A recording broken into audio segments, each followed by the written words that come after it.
In this video, we are going to go over functions. A function in MATLAB can be thought of kind of as this black box where you put some input into that black box, it does calculations, and then it outputs something. We're going to program what calculations it does, and then when the user uses it, it just does those things. So we have already used some functions in this class in MATLAB. One of them is size. So we don't see the actual code for size when we're using it here in our command window, but that function exists as a separate file somewhere where we can input any input into size and it will output the defined outputs, which are the number of rows and the number of columns. So for example, let's say we have 1, 2, 3, 4, 5, 6, and that's our array. We can do rows, columns equals size of A. So this line is using our size function where A is the input. So our input goes on the right hand side of the equals sign, and R and C are our outputs. So in the size function, it takes A as an input and then calculates R and C and outputs those for us when we run it. So R is 2, C is 3. We're going to start writing our function by creating a new script. Every single function starts the same way, and that is by typing the word function. So every function should have first the word function, and then on that same line is what we call the header line. So function space header line. We're going to start by writing our first function that calculates the area of a triangle. So our output A is going to be the area of the triangle. We're going to put the name, which is my triangle, and we have inputs B and H. So our output A is the area of the triangle. B is the base of the triangle. H is the height of the triangle. Our function should work for any input B and H. When we save our function, we see that it has a file name. It's suggested that it's exactly what we put in our header line. This is case sensitive, so that T has to be capital there. And this should match exactly what's in the header line. And when you're working on the lab later on, your name should match exactly what I put in the lab. So we're doing my triangle, save. When I hover over this, I see that I have some errors. So right now it says that the function return value might be unset. So what this is saying is that I have yet to define my output A. That's because I haven't written anything down here that says A equals something. When I hover over B, it says that the input argument might be unused. That's because I haven't used B yet, and I haven't used H yet. So here in the body of my function, I'm going to write that A, my output, is equal to 1/2 times base times height. You can see when we did that, all my little orange lines went away. I now have this green check mark. That means that there's no warnings found. This green checkpoint does not mean that my code is perfect, that there's no errors in my code, but it means that there are no warnings, which is the orange thing, and then there are also no syntax errors. If there were syntax errors, this would turn red. And that's if I had something like A equals and then I just didn't put anything. That's going to be a syntax error. Okay, so now I'm going to save this function. And now I or anybody else who wants to use that function can come into the command window and use the function. I'm going to say that maybe I want my output to be stored in some variable called area. So as a user, I can call this anything. I'm going to then type my triangle. And let's say the base is 3 and the height is 5. So what this did is it took my inputs 3 and 5, it input it into my triangle, and then output it into the variable that I defined. Before we move on to the next one, oh, that's from the lab, a little sneak peek. Before we move on, I want to note that because there's only one output here, I could remove those square brackets. When there are multiple outputs, I need the square brackets. When there's only one output, I don't necessarily need them.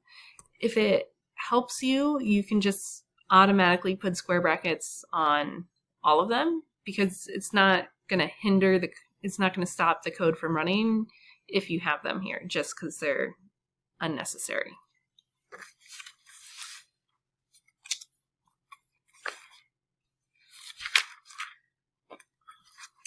For our next function, so we're going to create a new function.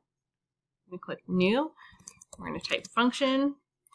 We're going to write a function called my2s that will create an m. So it's going to be called my2s. Creates an m by n array of 2s.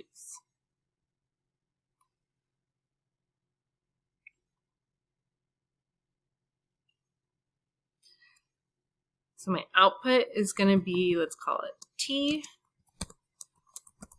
My function name, my2s, and my inputs are m and n. I'm going to save this. So it saves as my2s, save.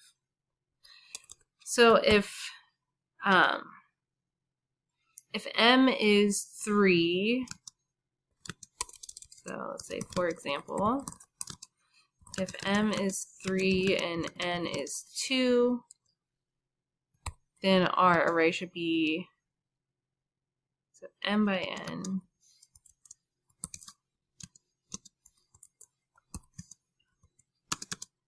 should be a 3 by 2 array of 2s. So that should be our output array where we have 3 rows of 2s, 2 columns of 2s. There are many different ways to do this. The way that I'm going to do this is I'm going to utilize the function called ones that creates an m by n array of ones. And then I'm going to use scalar multiplication to multiply that by 2 to turn that into an array of 2s. So let's kind of go over that in the command window. I'm going to use the ones function, so let's do help ones. And I know my font size is really big, so it's hard to see all this, but I'm going to use this syntax right here, ones m comma n, which is great. That's what my inputs are already called.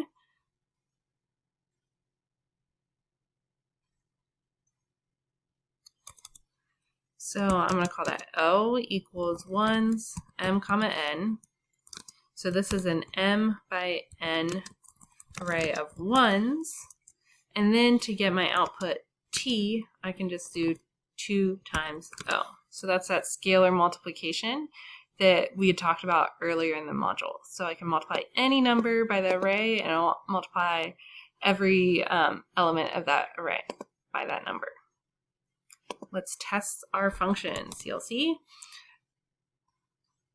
So let's say b equals my2s 5 comma 6. That was a bad example because my font's so big it doesn't all fit in one nice little picture for us. So let's try c equals my2s 3 comma 4. So here we have a 3 by 4 array. So 3 rows, 4 columns, all filled with 2s. We can write functions that don't have an output, but still run and do something. So they can still run and maybe display something. And now I have a cat walking on my keyboard. It's just about breakfast time for them. Okay. I don't know if you all can, if that was close enough to the microphone, but I'm getting the saddest little meows right now. Okay, so we can write a function without an input, or sorry, without output and without input. So let's call this hello world.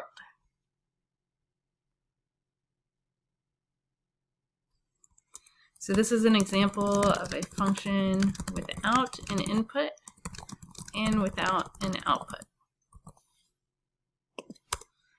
So when we run this function, we're just going to type hello world in our command window and it's going to do something. In this case, we're going to display the words hello world. Almost typed jello world. That's not what we want. So when I run this function, it's going to just run this one line of code.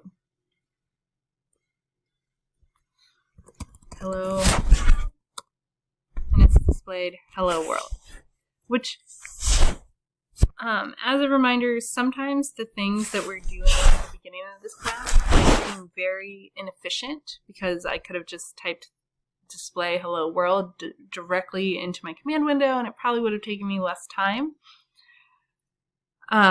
But the point here is to learn the ins and outs of functions in MATLAB before we start doing more complex things. So at the beginning here, it might seem like the things we're doing are kind of redundant or we're kind of over-engineering the problem, we're writing more code than we need to, but that's really so that we get comfortable with the code before we complicate the problem. Okay. Let's do one more example. So for this example, sorry about that. We're going to write a function that outputs the border of an array. So we're going to call that my border A. So if we had an array, A is 1, 2, 3, 4, 5, 6, 7, 8, 9, then the output B will be 1, 2, 3, 4, we're putting a 0 there, 6, 7, 8, 9. So essentially what we're doing is we're filling the inside of the array with zeros. Before I go over this, I recommend that you pause the video right now and try this yourself, or at least try to kind of think logically about how you might do this, and then come back and watch the video. Before I even start coding, I'm going to write out my plan of attack here.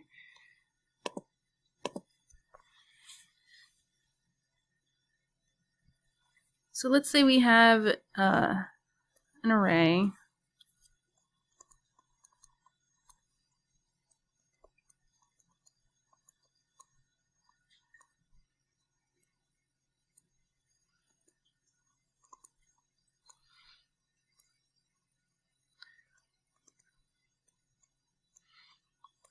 Essentially what we want to do is we want to fill the inside part here with zeros.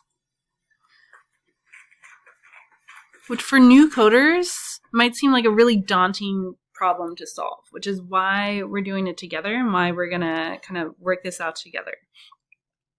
Whenever I'm doing something with an array, I find it very helpful to know the size of that array. So our function is going to work for any size input. So I could input a 100 by 100 matrix and our function should still work. So I'm always going to start by typing the line RC equals size of A.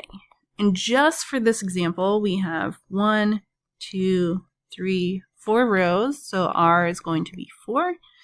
And we have 1, 2, 3, 4, 5 columns. Next, I'm going to say what should the size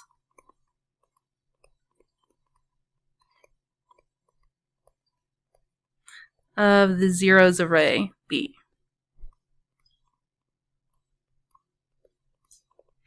So in this case, I should have 0, 0, 0, 0, 0, 0, and then I'm going to put that into the middle of that array A. So in this case, I have 2 rows, 3 columns.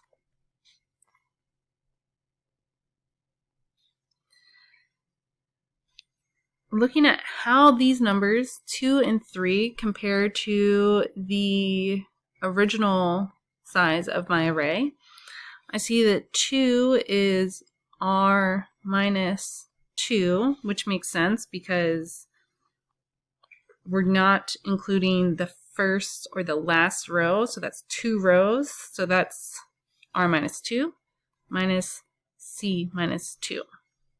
Which also makes sense because we're not including the first or the last column.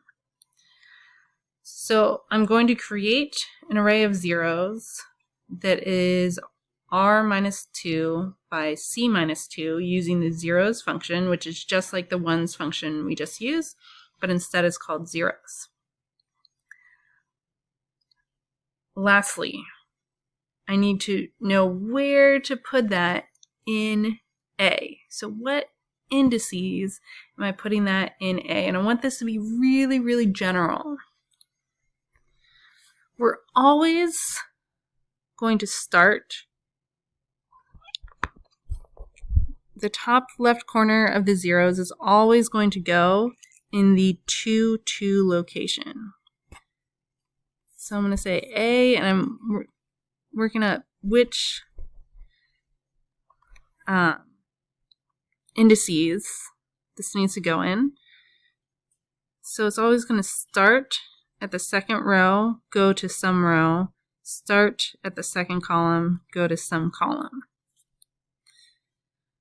It's going to go to the second to last row, R minus 1. It's going to go to the second to last column, C minus 1. So this says second row to the second to last row,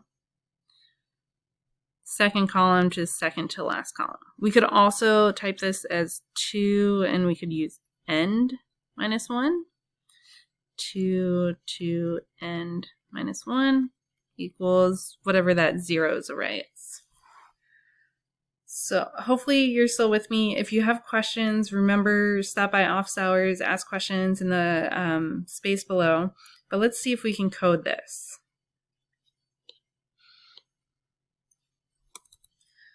So I said we're going to start with R, comma C equals the size of A. So the number of rows is in R, the number of C's is in column. Then we're going to create an R by C array of zeros. Let's call it Z. So Z equals, we're using the zeros array, R comma C. Works just like the ones array. And then we're going to put the zeros array in the middle of A. So A, remember, is the second row to the second to last, R minus 1. Second column to the second to last column equals Z.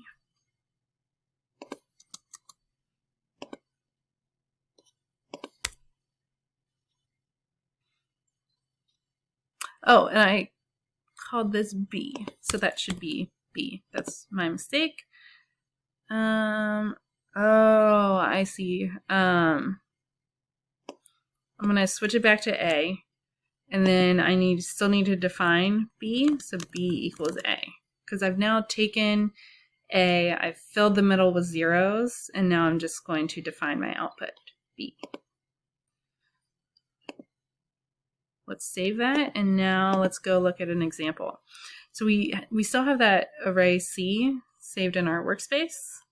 If you don't, you can say C equals my 2's 3, 4. Then we're going to say B equals my border C.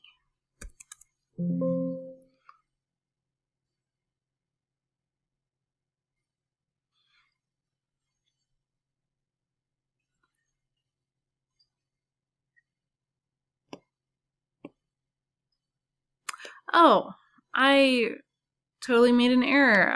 This is why I should have had my notes right next to me. I hope you all were yelling at the screen saying, wait, that's not right. So this should be my size of the zeros array, R minus 2 and C minus 2.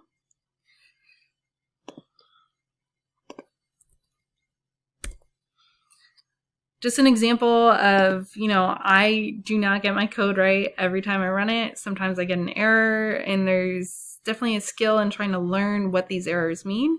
So essentially, this is saying, okay, the assignment, because the size of the left side is 1 by 2 and the size of the right side is 3 by 4. So it's saying that I'm trying to take something and put it in something else, and they're not the same size. It's like those puzzles when you were a kid trying to put like the square peg in the circle hole. It doesn't fit. So this is the same thing. I'm trying to fit something that's not the right size. So let's save our function and let's try that again. Great. Let's try it with one more example.